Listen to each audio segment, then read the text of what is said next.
தண்ணி பிரச்சனையை பற்றி ஏற்கனவே மேட்ட நான் பேசிட்டேன். கூடிய சீக்கிரம் ஒரு முடிவு கட்டிடலாம். நாங்களும் ரொம்ப நாளாக அந்த பிரச்சனையை பேசிக்கிட்டே தான் இருக்கோம். நீ இப்படி தண்ணியை போட்டு வந்து பொறுப்புலாம் பேசினா எப்படி? பெருசே, அங்கே உன் பேரன் ஊருக்கே ஊற்றி கொடுத்துட்டு இருக்கிறான். இங்கே வந்து யோகி ரெண்டு பேசுனுக்கிறியா? பேசாமல் உட்காரு, இல்லை அசிங்கப்பட்டு போயிடுவேன். முதல்ல அவர் வயசுக்கு கொஞ்சம் மரியாதை கொடுத்து பேசுங்க. பாரில் போலீஸ் சரக்கை விற்று கவர்மெண்ட்டை ஏமாற்றி லட்சமாக கொள்ளடிக்கிறவனுக்கு மரியாதை ஒரு கேடு. நான் தெரியாமல் தான் கேட்குறேன். குடி தண்ணியில் சாக்கடை தண்ணி கலக்குதுன்னு பல முறை கம்ப்ளைண்ட் பண்ணியும் நீங்கள் ஏன் நடவடிக்கை எடுக்கலன்னு கேட்டால் அதுக்கு பதில் சொல்லாமல் என் பாரை பற்றி பேசிகிட்டு இருக்கே, உனக்கு இப்போ என்னதான் பிரச்சனை? அப்போ உன் பாரில் போலீஸ் சரக்கு விற்கிறேன்னு ஒத்துக்கிறேன். நான் கள்ள சரக்கு விற்கிறேனா இல்லையான்றதை பற்றி பேசுறதுக்கான இடமும் இது கிடையாது, அதுக்கான ஆளும் நீ கிடையாது. புரிஞ்சுதா? நீங்களே பாருங்க, அவன் பாரில் கள்ள சரக்கு இருக்குன்னு அவனே ஒத்துக்கிட்டான். நான் இங்கேயே இருக்கேன். இப்போவே நீ வாட்டில் என் பார்க்கு அனுப்பு. நீ சொல்கிற மாதிரி ஒரு பாட்டில் அங்கே இருந்தாலும் இன்றைக்கே நான் என்னோடய பார் லைசன்ஸை கேன்சல் பண்ணுறேன். ஆனால் நீ சொல்கிற மாதிரி அங்கே எதுவும் இல்லைன்னா உன் கவுன்சிலர் பதவியை ராஜினாமா பண்ணுவியா? ஏன் அப்படியா கவுன்சிலர் இல்லைன்னு பார்க்குறியா? அவ்வளோ பெரிய பருப்பாக இருந்தா என்ன பண்ணியிருக்கணும்? அந்த தண்ணியில் சம்பாதிக்கிற கொஞ்சமாவது இந்த தண்ணியில் செலவு பண்ணியிருக்கணும். அதிகமாகலாம் இல்லை, 1 லாரி தண்ணி வாங்கி கொடுத்து வந்து இதை நீ சொல்லியிருந்தனா நீ பேசுறதுல ஒரு நியாயம்னு ஒத்துக்கிட்டு நீ சொல்கிறத கொஞ்சம் யோசிக்கவாது செஞ்சுருப்பேன். அதுக்கெல்லாம் உனக்கு மனசு வராது. ஆனால் பதவிக்கு வர்றதுக்கு மட்டும் ஆசைப்படுவேன். நான் அமைதியாயிட்ட. பணம் செலவு பொண்ணுன்னு சொன்னது வலிக்குது இல்லை? அப்போ மூட்டு கிளம்பு. எப்போ என்ன பண்ணணும்னு எங்களுக்கு தெரியும். சும்மா ஓட்டு போட்டீங்க, வாங்க வேண்டியதெல்லாம் வாங்கிட்டு தானே ஓட்டு போட்டீங்க. பெரிய யோகிய மாதிரி கை தட்டுறீங்க. என்னமோ கொடுத்தாங்கிறீங்களே, யார் அப்போ விட்டு காசு எடுத்து கொடுத்தீங்க? எங்ககிட்ட இருந்து எடுத்ததுலேருந்து கொஞ்சோண்டு திருப்பி கொடுத்தீங்க. இதுக்கு என்னமோ பெருசா பேசுறீங்க. பார்த்தீங்கல்ல எவ்வளோ பேசினான், பணம்னு சொன்னோன்னு ஓடிட்டான் பாருங்க. ஆனால் நான் அப்படி இல்லை, சொல்கிறத செய்கிறவன்.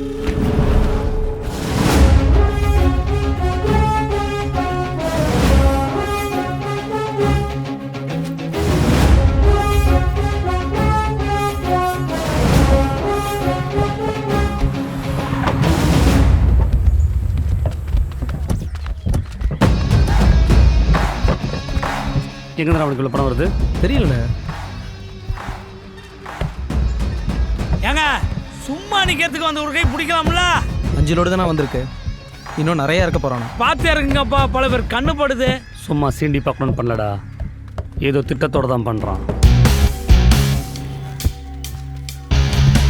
தமிழ் என்ன உன் பேர் எழுதாம கருணாகரன் பேர் எழுதுறாங்க? எவனாவது எங்கேருந்து காசு வந்துச்சு இதெல்லாம் வாங்குறதுக்குன்னு கேள்வி கேட்டு மொட்டை பிடிச்சின்னு போட்டான்னு வச்சுக்கோங்க, என்னை தூக்கி உள்ள வச்சுருவானுங்க. அதான் கருணாகரன் பேர் போட்டேன்.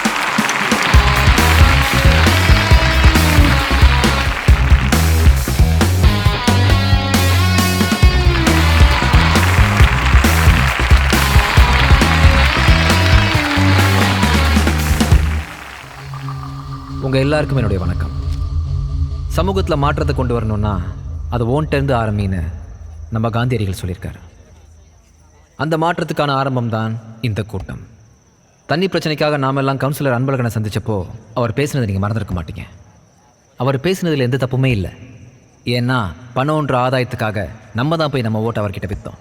பணத்துக்காகவும் பொருளுக்காகவும் ஓட்டு போட்டால் பொறுப்பில் இருக்கவங்க செய்கிற தப்பை தட்டி கேட்குற அடிப்படை உரிமை கூட நமக்கு கிடையாதுன்ற விஷயத்த அன்பு நமக்கு புரிய வச்சுட்டார்.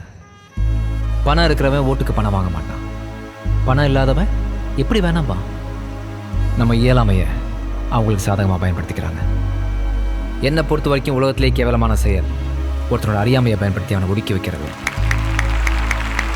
சூப்பர். அதுக்காக நம்ம அமைதியாக இருந்துட முடியுமா? தான் செய்ய வேண்டிய கடமையை செய்ய தவறி அன்புவை எப்படி வலிக்கு கொண்டு வரதுன்னு யோசிச்சப்போ தான் அந்த கடமையை நான் எடுத்து செய்யலான்னு முடிவு பண்ணேன். இப்போ தற்காலிகமாக தான் இந்த பிரச்சனைக்கு தீர்வு கண்டிருக்கேன். இதன் பிறகும் அன்பழகன் தன் கடமையை உணர்ந்து இறங்கி வந்து வேலை செய்ய தவறினால் அந்த கடமையை நான் செய்வதோடு மட்டுமல்லாமல் காந்தியடிகள் சொன்ன அந்த மாற்றத்தை கொண்டு வரும் வேலையை நம் தொகுதியிலிருந்து ஆரம்பிப்பேன். நான் பதவி, பொறுப்பு, கட்சி சாயம் இப்படி எதுவுமே இல்லாமல் உங்களுக்கு உதவுற இந்த முயற்சிக்கு நீங்கள் ஜாதி மத கட்சி வேறுபாடு இல்லாமல் ஆதரவு கொடுப்பீங்கன்னு நம்புறேன். உங்களுக்கு உதவ நான் இருக்கேன். நன்றி.